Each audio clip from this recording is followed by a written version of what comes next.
गीता का पति मदन बांस की टोकरी, सूप और दौरा बनाने का काम करता था, पर एक हादसे में वो दोनों पैरों से अपाहिज हो गया। इसलिए गीता के ऊपर ही घर और बाहर के काम की जिम्मेदारी आ गई। छठ पूजा के दिन नजदीक आ रहे थे।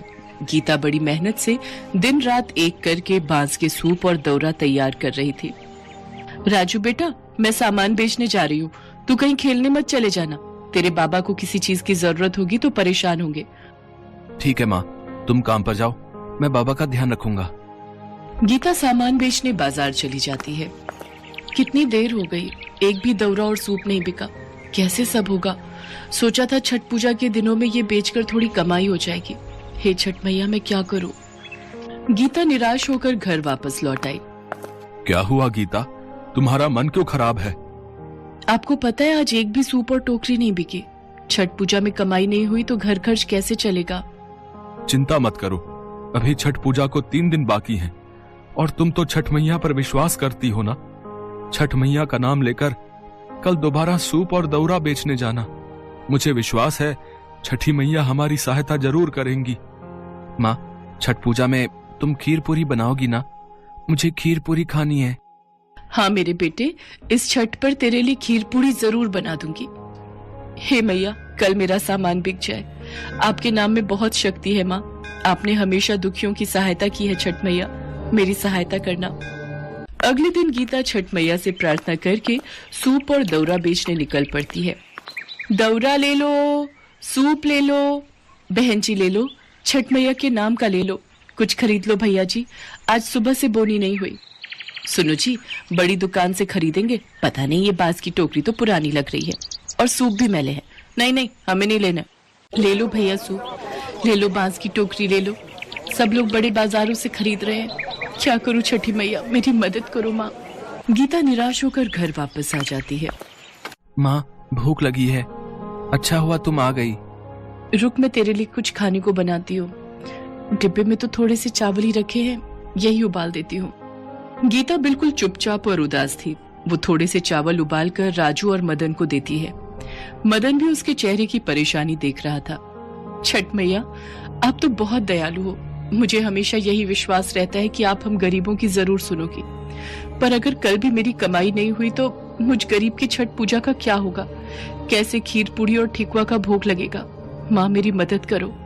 गीता का मन परेशान था। मदन अभी सो रहा था। वो सुबह सुबह उठकर घर से निकल गई और बाजार पहुंच गई। सूप ले लो, दौरा ले लो। टोकरी और सूप लेकर बैठे बैठे गीता को शाम हो जाती है, पर ना जाने लोग उसकी ओर देखते और मुंह फेर कर सामान अच्छी दुकानों से खरीदने लगते। शायद गरीब गीता के फटेहाल कपड़े और मैली चप्पल देखकर ही लोग उससे कुछ भी नहीं खरीद रहे थे। मैं घर जाकर क्या बनाऊंगी, क्या खिलाऊंगी? हे छठी मैया, आप कहाँ हो मैया, मेरी मदद करो।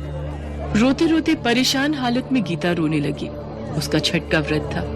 वो भूखी प्यासी थी। रोते हुए वो बेहोश हो गई। नारायण नारायण। देवी छठी, ये आपकी कैसी लीला है माँ?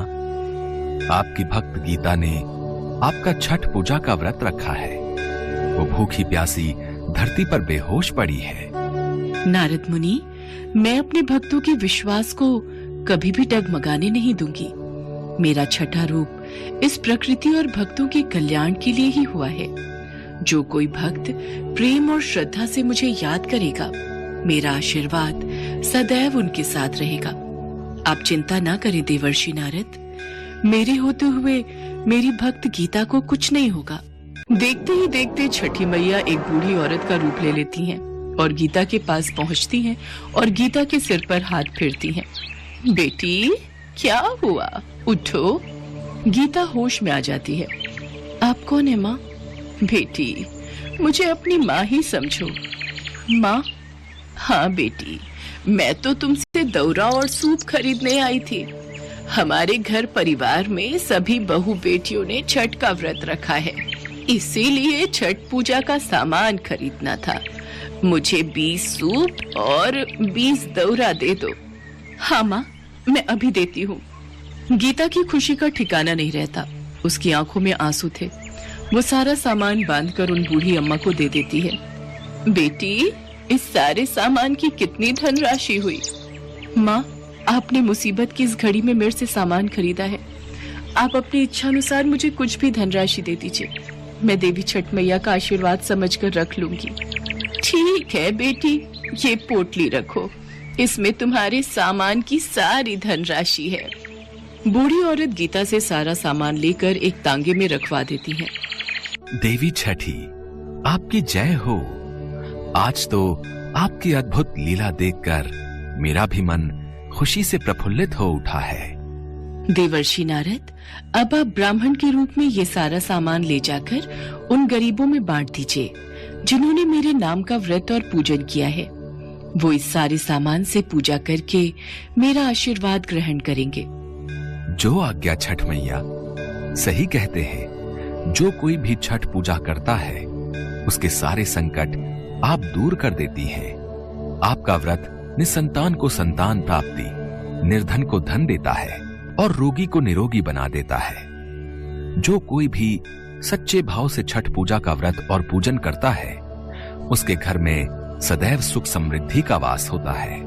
उसके पश्चात नारद मुनि एक ब्राह्मण के वेश में मंदिर के बाहर सारा सामान लेकर खड़े हो जाते हैं और मंदिर में आने वाली जरूरतमंद महिलाओं को छठ मैया की पूजा के लिए सामान बांट देते हैं। सब औरतें खुशी खुशी सामान लेकर अपने घर जाती हैं।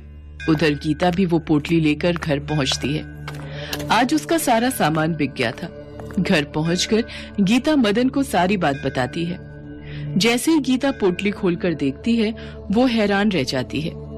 इतने सारे सोने के सिक्के! सुनो जी, ये तो देवी मैया का चमत्कार है। वो बूढ़ी माँ कौन थी? कहीं सचमुच देवी मैया ही तो मेरी मदद को नहीं आई थी और मैं उन्हें पहचान नहीं पाई।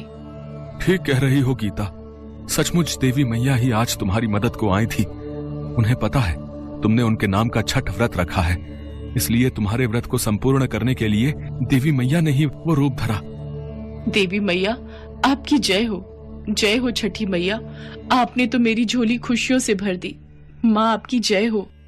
इसके पश्चात गीता सभी रीति रिवाजों के साथ पूर्ण विधि विधान से छठ मैया का व्रत रखती है।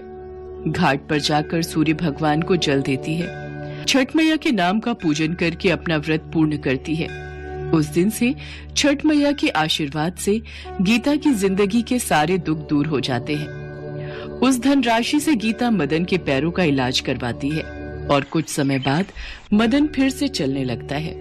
वे दोनों मिलकर हाथ जोड़कर छठ मैया को धन्यवाद देते हैं।